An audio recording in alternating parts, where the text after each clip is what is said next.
Pendant les 2 derniers jours, lundi et ce matin,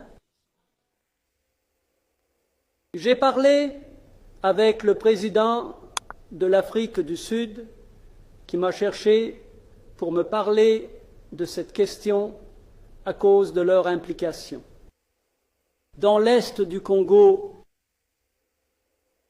et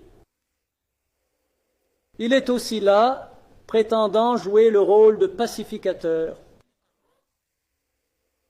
Et il a une force qui combat aux côtés de FDLR.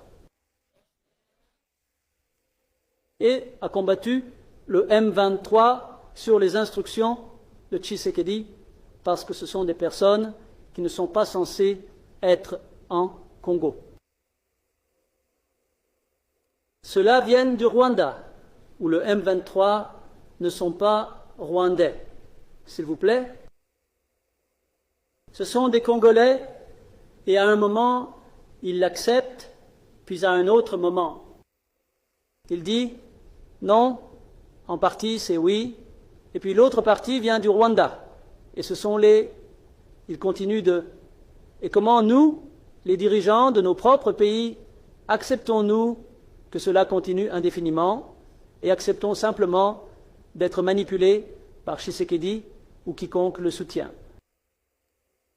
Et l'Afrique du Sud ose même émettre des menaces sur ce qui pourrait arriver après cela, et ainsi de suite. Bien sûr, nous verrons de quelles menaces ils parlent.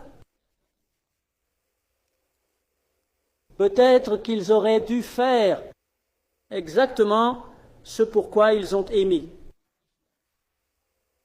Des menaces, ils auraient dû les faire pour nettoyer le désordre à l'est du Congo ou pour riposter à ceux qui ont essayé de nettoyer le désordre. Alors, toute la communauté internationale est simplement confuse. Ils ont parlé du Rwanda, ils ont parlé du processus de Nairobi. Honnêtement, même ici, peut-être que vous m'aiderez à comprendre ce que tout cela signifie.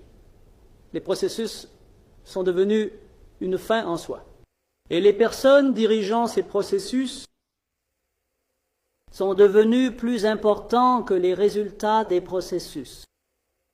Le processus de Nairobi est devenu un processus entier. Puis le processus du Rwanda, c'est comme si vous ne pouviez rien dire qui déplairait au président Lorenzo. Certainement, cela